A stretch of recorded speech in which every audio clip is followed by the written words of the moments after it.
Here I am back in the office after spending the most incredible year of my life in Greece. As a middle-aged writer, I finally had the chance to realize a lifelong dream: to explore Greece for a few months and perhaps figure out why this little land continues to exert such a huge influence on me and on the imagination of almost everyone I know. Now I have a stone in my pocket and a story to tell. Where to begin?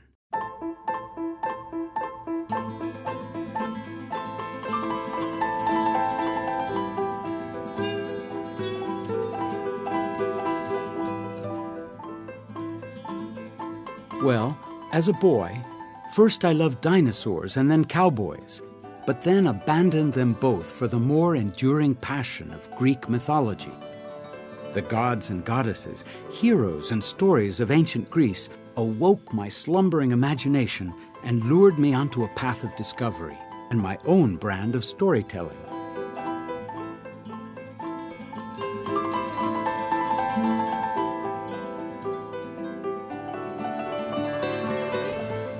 I had traveled all over the world for work and play, and I thought that this trip to Greece would be no different.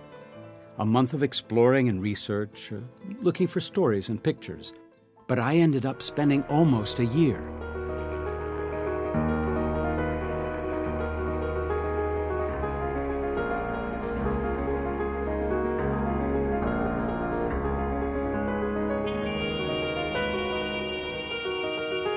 Although I had read everything I could before coming to Greece, I wasn't prepared for the light. How clear and gentle and soothing it was. The light of Greece opened my eyes, penetrated my pores, expanded my whole being. Why is the light so different in Greece? I don't know, but it is. Everywhere else, the light just is, like your skin, vital but unnoticed. In Greece, it takes on a new dimension. It's luminous, soft, dazzling, legendary, tangible, infinite, spiritual. That's when it struck me, like an arrow, and I understood what the ancient Greeks felt about Apollo, the god of light. This sensation first hit me with all of its force on the island of Delos, where visitors still whisper in awe as they stroll through Apollo's lion-guarded sanctuary. This unique civilization profoundly shaped who we are and how we live, even today. It celebrated the triumph of reason over the violent and irrational, of democracy over the darkness of tyranny. It taught us to govern ourselves with moderation, to heal ourselves with the use of logic, and to express ourselves and our inner soul through art. It taught us about the rights and responsibilities of the individual, about the value of struggle, and the dignity of being fully human and free. Wherever you go all over the world, in every city and town, every university, museum, library, or bookshelf owes something important to Athena, goddess of knowledge and wisdom. It was a Greek idea that knowledge makes us free. And so I set out to explore more of Greece, starting with the kingdom of Poseidon. I had 1,000 Aegean islands to explore. Out of the sea, the islands emerged, archipelago of dreams, stepping stones of summer. Rose-colored beaches of breathless beauty, bathed in golden light, the delicate and delightful threshold of land and sea, where Aphrodite, goddess of love, lust, and loving kindness, emerges from the waves. Secret and marvelous places and islands off the beaten track, unmentioned in guidebooks, unexpected and amazing. Sugar cube villages tumble down mountain slopes and spill into the sea.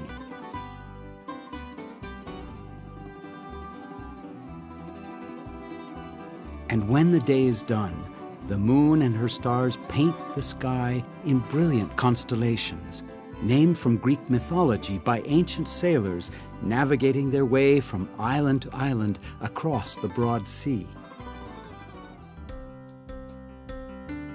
As I traveled through the Greek countryside with its incredible variety, I began to appreciate the kindness and harmony of the land, which, like the Greek light, is never harsh or threatening. Rich fields of wheat express gratitude to Demeter. The olive trees which dot the Greek landscape are the gifts of Athena. It's hard to taste an authentic Greek meal without thanking these goddesses for their gifts and eternal generosity. Locked inside the autumn harvest of grapes lives the spirit of the most restless god of all, Dionysus, god of wine and spontaneous joy. Here, Dionysus is at home, and all are welcome.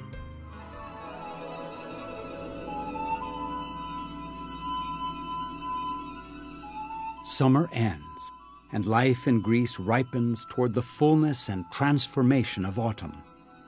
Birds and animals are on the move, and nature wears new colors as we walk through the forest with Artemis by our side.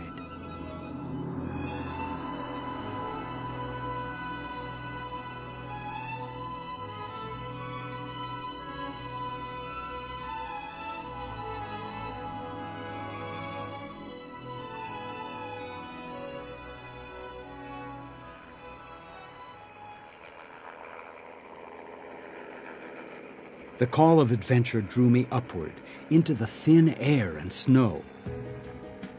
The mountains, how dramatic and beautiful they were in this special light. I thought that I would be disappointed in my quest for my childhood gods and heroes, but everywhere I turned, there they were. Ageless peaks capped with snow still echo with Zeus's thunder.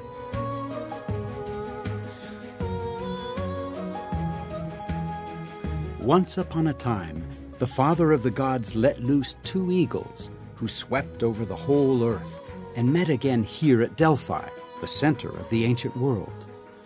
Here, for thousands of years, visitors have journeyed from all over the world to this sacred spot to consult the famous oracle and to experience the tangible divinity of light. In Olympia, Hercules founded the Olympic Games, and even today, the Olympic spirit, an eternal flame, continues to burn bright.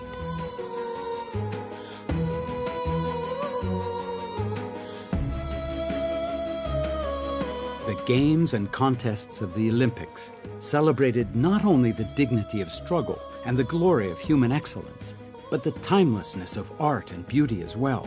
All those things men do to celebrate nature and add to its abundance.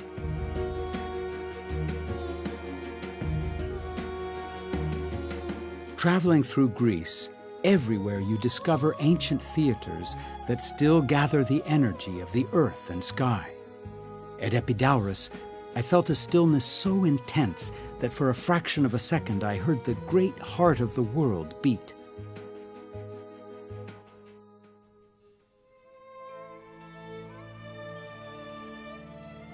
And when a new god came onto the scene, he was also welcomed and accommodated.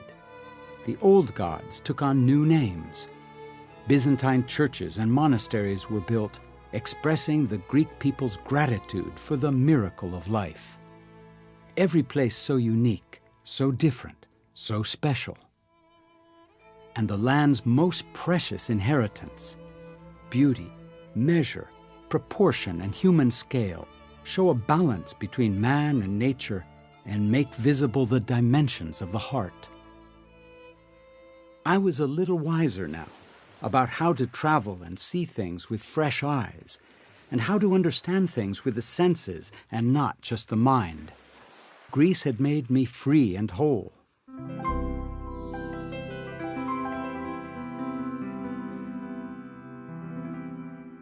The world must become small again, as the old Greek world was, small enough to include everybody.